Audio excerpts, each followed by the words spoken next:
Right now, we are in the midst of a 4-part sermon series on grace. Now, up to this point, we have defined grace as a divine favor, a gift, and ultimately love. For those who are joining us for the first time, the past 2 weeks, we've talked about how God's grace is both free, that there is absolutely nothing we need to do in order to earn it, and that it is prevenient. That means it goes before us, right? And it props us up not only so that we can see God, but that we can recognize Him in our lives. This week, I'd like for us to focus on an aspect of God's grace, which our text so carefully, but kind of confusingly, outlines for us today. And that is justifying grace. Now, you may have noticed already, but today's passage from the book of Romans has a whole lot of legal talk in it, right? We see the word law, and we see it used 6 times in 6 verses. We see attested or testified. We see forbearance. And then we see our key word, justified. We see it used 4 times.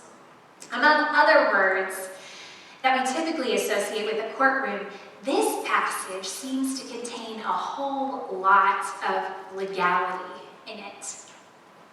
Now then, when we think of a courtroom, I would imagine that many of us, like me, maybe think of the infamous Judge Judy. Am I right? Can I get an amen? Come on, we have all watched her show and we know it. It might be embarrassing, but it's true. In Judge Judy's courtroom, there is no messing around, right? Judge Judy is all about administering justice. And without a doubt, each of the people who comes into that courtroom feels justified when they walk in, right? From their point of view, they are in the right. It's that other person, not them, who's out of order. And typically, before the one guy even gets a chance to finish his sentence, Judge Judy's determined the truth, and she has kicked them both out of her courtroom. Justice has been served. Move on. But Paul, right, isn't talking about Judge Judy's conception of justice. No, the Apostle Paul is writing to the people of Rome, explaining God's conception of justice. Justice for God our Father depicts something being in the right, certainly. Something being in order. But it's specifically referring to the very grace of God, His favor, presence, and love, being extended to us as a gift, so that we may not only be made right, and not right within a legal system, but that we may be made right in relationship. Relationship with Him.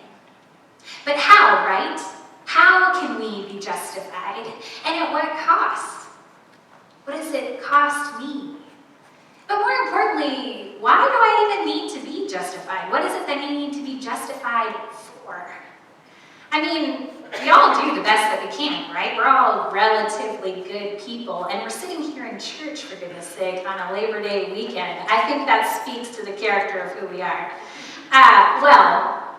Paul's letter reminds me so clearly of that very pridefulness of humanity within us. This notion of not needing to be justified. Justification is something that's so foreign for many of us. Perhaps because we've never really faced the depravity within. As Paul says, we all fall short of the glory of God. And because of that, it requires some sort of judgment. Now, oftentimes those words, sinfulness, depravity, judgment, they really seem to rub us the wrong way. But just bear with me for a moment as I explain. Where you and I often miss the mark when it comes to justification, where televangelists and things who have really skewed our perception of this have missed the mark, is in figuring out how we are justified. We have all, let's think about this, been trying to save ourselves for centuries. Humanity, in and of itself, longs to be self-sufficient. Particularly in our American culture, the moment that we become incapable of fully functioning on our own is the moment that we lose our sense of self, our self-worth. That's why so many of us struggle with the idea of retirement, of unemployment, of needing healing in some way, shape, or form. It's because we believe that our worth is found in those things. And we live in a culture that screams that at us. We pride ourselves on our ability to do it ourselves. And of course, we don't mind lending a hand to others, right? Because that makes us feel good. But the moment that another offers to help us, what happens? We tend to feel uncomfortable, right? And we might even decline. Why is that? So much of our life is spent trying to make ourselves right and trying to bring value to our own existence because of the shame we long to hide. And so we focus on maintaining something superficial, our physical appearance, right? Our athletic ability, our productivity at work, our wealth. We think that if we can just be or do or buy enough, all will be okay, right? We will be saved from the shame of not being or doing or having enough. Well, let's take a moment and think, how's that going? Not well, right? Well, the same problem has been going on since the time that Paul wrote this very letter. It just looks a little different. It's a different context. And so this particular letter to the church in Rome is dealing with cultural tensions between both Jewish and Gentile Christians. And they are both, on their own, seeking to be justified in their own ways.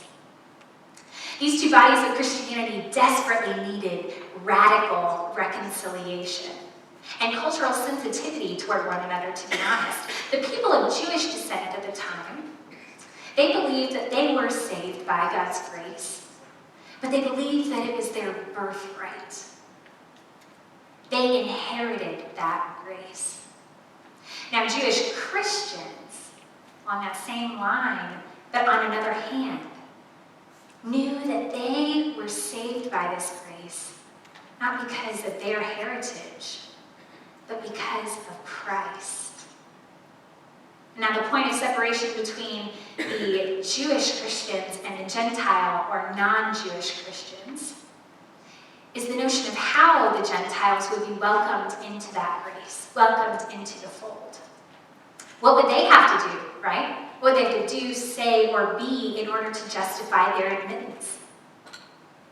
Paul, in today's letter, so beautifully read, is arguing that all people come to God on the same terms, through God's justifying grace. Despite various economic, ethnic, or educational backgrounds, Jesus stands and says, no, I alone am the answer to humanity's sin, to our need for justification, our need for freedom. And the death, his death on the cross, is the very gift through which we're extended that pardon, forgiveness that we need. In our text, Paul specifically is emphasizing this gift as one by grace, surely, but also through our response of faith. Simply put, we are extended this gift by grace through a personal relationship with Jesus Christ, right? And by faith in his life, death, resurrection, and ascension. Without those things, without truly believing in those truths, we can't know true freedom. But God, in his divine mercy, made a way for all, not just Jewish believers, to know him. And so in this way, it's three things. Justification is a divine act. It is a reversal it is a declaration. What I mean by that is, when I say divine act, it's not anything we do. Justification is not something we get for ourselves. It's a gift from God, and it's a divine act that restores. It restores us, and it restores our relationship with God. We are absolved of the guilt and shame of our sin and made righteous through Christ's work on the cross, not through anything that we've done. Next, God's justice is a reversal in that we are restored from spiritual death, life apart from God, and into divine favor or true life. And last, God's justice is a declaration. It's a declaration that this one who once was lost, whose sin drove them into selfishness and shame, can be restored into relationship the very moment that he or she chooses to believe.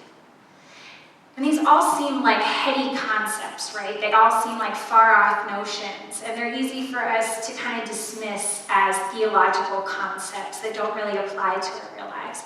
But friends, the truth of it is that this stuff that many of us probably zoned out during saves lives.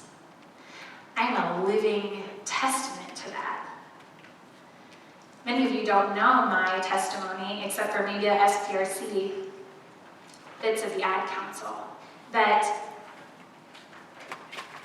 I am one who truly, for the longest time in my life, no matter the fact that I grew up in a church, no matter the fact that I believed I had a personal relationship with Jesus Christ, I did every poor choice. I did every single thing that could possibly bring myself shame and guilt. And I believed, even though I knew God was real and I knew that Jesus died for me,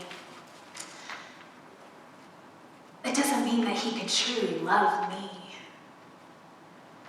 that I could truly be forgiven for all the wrong that I had done. And so I held myself in contempt for quite a long time.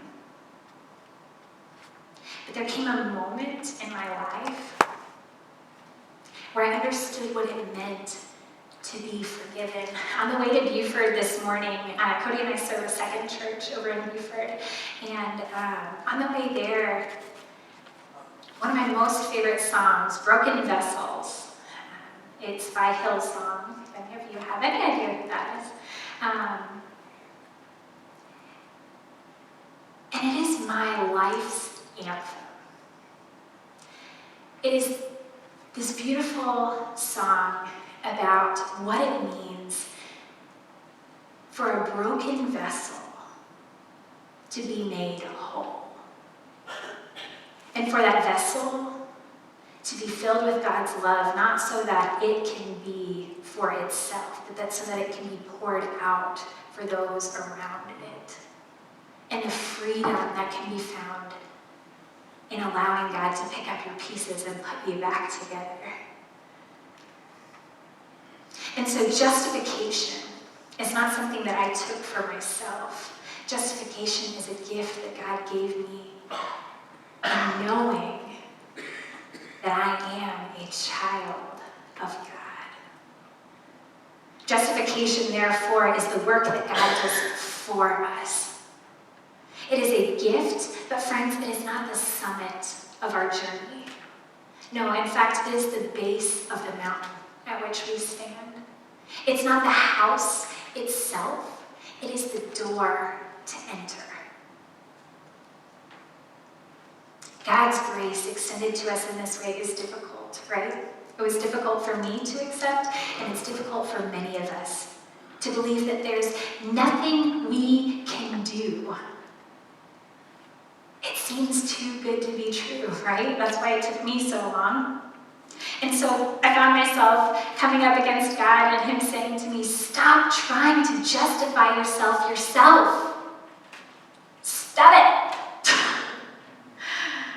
You don't need to. You are already being offered my love. I see you. I see the sin that you want to hide, and I've already forgiven it.